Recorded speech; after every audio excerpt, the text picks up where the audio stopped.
என்னது வெறும் ரூ. 21க்கு ஒரு சவரன் தங்க நகையா? ஹாய் காய்ஸ், எல்லாருக்கும் பெரிய வணக்கம். நான் நல்லா இருக்கிறேன். நீங்கள்லாம் எப்படி இருக்கிறீங்க? சூப்பராக இருக்கீங்கன்னு நினைக்கிறேன்.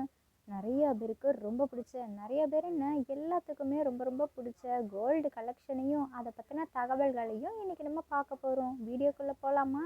மறக்காமல் நம்மளோட சேனலை சப்ஸ்கிரைப் பண்ணிக்கோங்க. பக்கத்தில் இருக்கிற பெல்லைக்கான கிளிக் பண்ணிங்கன்னா நான் போடுற வீடியோ உடனுக்குடன் வந்துடும். என்னது வெறும் ரூ. 21க்கு ஒரு சவரன் தங்க நகையா? ஆச்சரியமாக இருக்குதுல்ல கேட்குறதுக்கே. இது அதிசயம்தான். 1920ல் ஒரு சவரன் வெறும் ரூ. 21க்கு தந்தாங்களாம். இப்போதாங்க தங்கத்தோட விலையை எட்டி கூட பார்க்க முடியாத அளவுக்கு எட்டா கனியா 90,000 தாண்டிடுச்சு. எம்புட்டு விலை ஏறினாலும் நாங்கள் தங்க நகையை தாங்க வாங்குவோம், எங்களுக்கு ரொம்ப பிடிக்கும்னு விரும்பி வாங்குறவங்க எக்கச்சக்கம்ல. எங்கே அதிகமாக கிடைக்கிற நாடுன்னு தெரிஞ்சா அங்கேயே போய் வாங்கிப்பாங்கல்ல. சீனா தாங்க முதல் இடத்த பிடிச்சிருக்குது. ஆஸ்திரேலியா 2வது இடம், ரஷ்யா 3வது இடம், அமெரிக்கா 4வது இடம். இப்படி நாடுகளோட எண்ணிக்கையே வரிசை கட்டி இருக்குதே. அப்போ மனுஷங்களோட எண்ணிக்கை எவ்வளோ இருக்கும்? அடேங்கப்பா. அப்போ நீங்கள் தங்கத்தோட விலை பட்டியலை கேட்டிங்கன்னு வச்சுக்கோங்க, ஆடி அசந்து போயிடுவீங்க. வாங்க பார்ப்போமா? முதல்லையே சொன்ன மாதிரி 1920ல் விலை ரூ. 21 தான். 1980ல் ரூ. 1000, 2001ல் ரூ. 3000, 2006ல் 6000, 2009ல் 10,000, 2010ல் 15,000, 2016ல் 20,000, 2019ல் 25,000, 2020ல் 30,000, 2021ல் 35,000, 2022ல் 40,000, 2023ல் 45,000, 2024ல் 50,000. அதுவும் மார்ச் மாதத்துக்கு அப்புறம் 2024 மே மாதத்துக்கு அப்புறம் 55,000 தாண்டிடுச்சு. நெற்றியில் சூடுற நெற்றி சுட்டி போட்டு காலில் போடுற மெட்டி வரைக்கும் தங்கத்தில் வந்துடுச்சு. காலில் போடுறதுக்கு கொலுசு சத்தமே இல்லாமல் தங்கத்தில் கொலுசுங்க. வெள்ளி கொலுசாவது சத்தம் கேட்கும், தங்க கொலுசு சத்தமே கேட்காது. இப்படி சத்தம் இல்லாமல் சைலண்ட்டாக இருந்துக்கிட்டு எவ்வளோ பெரிய இடத்துல இருக்குது பார்த்தீங்களா தங்கம்.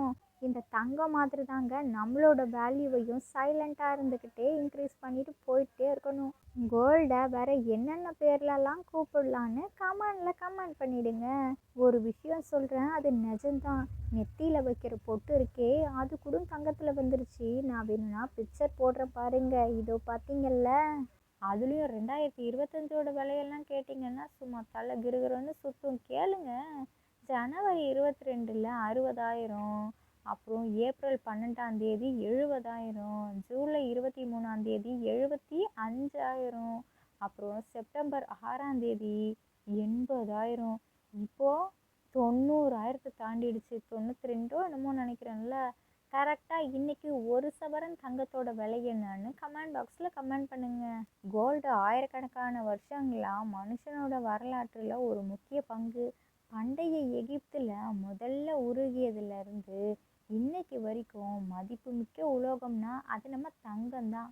காது குத்துறதுக்கே கதறி எழுத குழந்தை இப்போது வளர்ந்து வரிசையாக காது குத்தி கம்மலை டிசைனாக போட்டுட்டு அலையுதுங்க.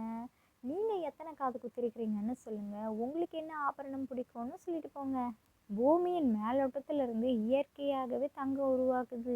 கிமு 3600 பண்டைய எகிப்தில் முதலில் தங்கம் உருகியதுலேருந்து தங்கம் தான் மனுஷ நாகரிகத்தோட முக்கிய பொருளாகவே இருக்குது. ஏன் இப்படி சொல்கிறோன்னா, தங்கத்தோட விலைங்கிறது ஏறிட்டே தானே போகுது. அதில் நம்ம முதலீடை போட்டோம்னா கண்டிப்பாக நமக்கு ஏதோ ஒரு சூழலில் நல்ல விஷயத்துக்கு ஒரு வீடு கட்டணும்னா கூட நமக்கு உதவுதில்ல. எவ்வளோ பேருக்கு தங்க நகைகள் பிடிக்கும்னு சொல்லுங்கள். விலை ஏறிக்கிட்டே போகுதா, அது ஒரு பக்கம் இருக்கட்டும். அது என்ன நம்ம பண்ண முடியும்? அதை ஒன்றும் சொல்கிறதுக்கு இல்லை. ஆனால் பிடிப்புன்றது ஒன்று இருக்குல்ல. யார் யாருக்கு பிடிக்கும்னு தெரிஞ்சுக்கலாமே. அதுக்காக சொல்லுங்கள் பார்ப்போம்.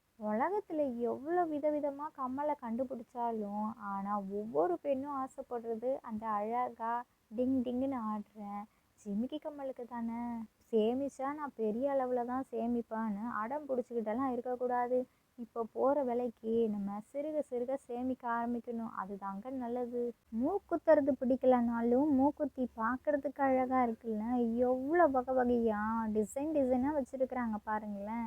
இதில் உங்களுக்கு எது பிடிச்சிருக்குதுன்னு சொல்லுங்கள்.